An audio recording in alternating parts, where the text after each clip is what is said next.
guys, Rise here, bringing you another Starcraft 2 replay commentary. And this one, gotta be honest, this is an exciting one for a couple of reasons. First off, you see it right there, we got Incontrol.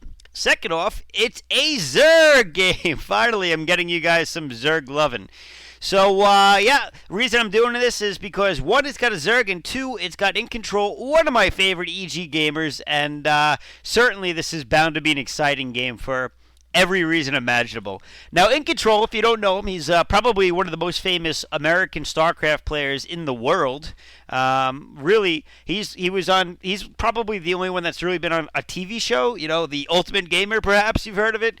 And I actually don't know how far he got on that because I didn't have G4 TV when it was out, but I do plan on pirating it and watching it. I don't know if it's really pirating it if you're downloading a show that I don't even know if they ever released a DVD, but still, I do plan on watching it at some point to see how he did, because you know what, that's probably the coolest nerd show of all time. Anyway, I mean, he also participated in the StarCraft TSL on Team Liquid, active poster there, of course, as well. Won WCG for North America at one point. I think it was 2005. Maybe it was 2008. Someone will have to correct me on that. Frankly, I just can't remember off the top of my head. Also, of course, he's a member of Team EG, one of the greatest North American teams ever, and sponsored by Intel and SteelSeries. Pretty cool stuff, really. You'll have to check him out. I'll put his EG info in my my little description bar. He also charges, or not charges, but does, well, I guess he does charge. Oh, forgot to put it on faster. My bad, guys. I forget sometimes because it's not default, which is really annoying. But also, yeah, Incontrol does lessons for both StarCraft 1 and StarCraft 2. So if you're interested in that from the Ultimate Gamer himself, be sure to contact him. I'll put some of his contact info at the side as well if you're interested in that sort of thing. Anyway, getting to this game, you know, we got, again, a PvZ, which we haven't done yet. And apparently Zerg is the most resource-intensive race to watch. By the way, how cool is the Zerg stuff warping it? It's ridiculous how gross they made everything. I love it. I think they did a great job personifying what Zerg should be, how they pop open in a pool of grossness. Fantastic. You know, they got these like wormy appendages and stuff, and I mean, if you look at the hatchery, it even has wormy appendages sticking out of it, I think. Let's see. Actually, I don't see him. Oh, I think it's when he gets a lair. Go check out the Overlord up close and personal. Also gross. So anyway, exciting race to watch, to be honest. It's pretty cool, some of the things that they implemented for it. But I forgot what I was talking about before because I got sidetracked by the Zerg grossness. So instead, I guess we'll start talking about the builds that we're seeing out on this field. Zerg going to scout with both an Overlord and a drone. I don't know what he's planning on doing with that drone. It could be a hidden scout for later, but I think that Incontrol saw that go by. Incontrol's one of those guys who's really on top of what's going on in the game in terms of minimap and all that fun stuff. And he's playing against this guy, Cowsrule. Both these kids, of course, are at the top of their platinum divisions. Incontrol, by the way, had gone as far as, yeah, he did kill that drone scout, by the way. Incontrol has gone as far as number 1. I don't know what he's currently ranked at, but I think he's division 7 or 8 in the platinum league. And it's the same division that Louder is in. So he shares the ladder with Louder. That's going to be a tongue twister later on, I'm sure of it. So really, we know that Incontrol, obviously a capable player, because everybody knows that Louder is a very capable player, and certainly a player to watch out for. He's I've always thought that he's a very smart player in terms of he really analyzes the game and really thinks hard about what's going on, the metagame, the current strategies, all that fun stuff. So here we see the first of the Queen. Kind of a cool looking unit. It's got like 17 appendages, and he just used his spawn larva ability, or inject larva, where, there you see it, a whole bunch of larvae get spawned, 4 extra for that matter, and that's what this white bar up here is all about. It means that, you know, that's the amount of time left before we can cast it again, and how long it takes for them to basically morph out and flop out on the ground. And now we see a lair. Also, once again, look how gross of a job they did with, I have to zoom in on the Zerg, I mean, they're just so nasty. But anyway, yeah, so it is spawn larva, not inject larva, my bad. Basically, Queen uses energy, 25 energy to spawn larva, and it's a huge benefit because basically you can stay on one hatchery and not have any problems keeping up with a one-base Protoss or Terran.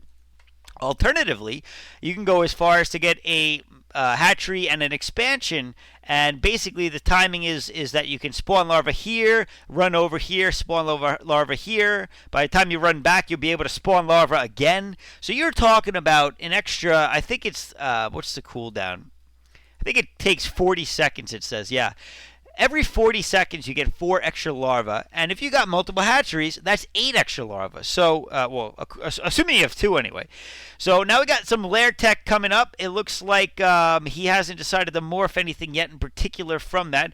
He's also got a roach den down, a roach warren, I should say. Now, roaches are not a replacement for Hydralisk. Hydralisk is still in the game, but roach are like a super half Hydralisk. I mean, I don't really know how else to put it, because we were looking at, they've got 2 armor, which is something that Hydralisks do not have, and 16 damage for their attack. But their attack is only a range of 3. Now, if we were to look at like a Stalker, for instance, we'll see that they have a range of 6. So really, we can see that they just don't have that huge of a range. Now, roach rushes are very popular. I'll get to this in a second, guys. Roach rushes are very popular. Oh, look at the DT. I guess I'm going to get to it right now. If you didn't notice, he's got to make a Overseer cocoon, an Overseer, in order to take out these DTs, because regular Overlords no longer detect cloaked units. So, interesting thing about Starcraft 2 Zerg is now you have to morph each Overseer or Overlord individually into an Overseer in order to see